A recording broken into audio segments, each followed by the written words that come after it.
Kenji Yamada.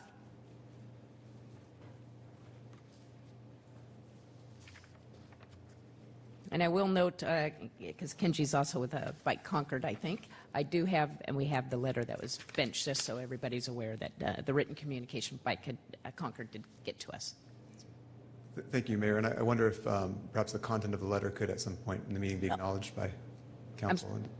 Sorry, I wonder if the content of the letter could perhaps be discussed by Council during this meeting. If you have some points you would like to highlight during your comments? That was actually the content of Claire's comment just now. Okay. So, okay. Yes.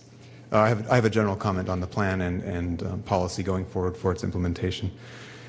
This plan is a very important step towards a Concord in which bicycling and walking are safe and convenient everywhere in our city.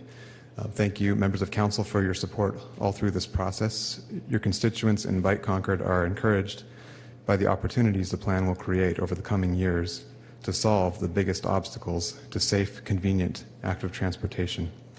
We are glad to have been able to help shape the plan over the past 2 years.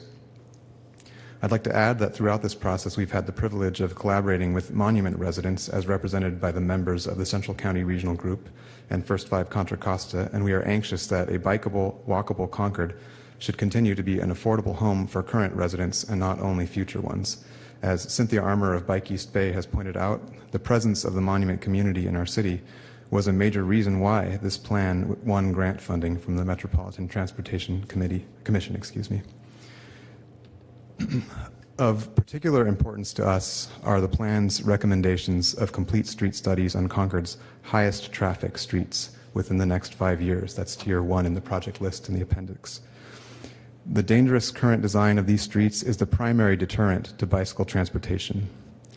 If studies are conducted on our high traffic streets with a commitment to make them safe for both bicycling and walking, then we are confident that with time, bicycling and walking will become major parts of Concord's transportation system, with all the accompanying benefits for health, community connection, commerce, and relief of maintenance costs and congestion caused by the current necessity of putting an additional car on the road for most trips.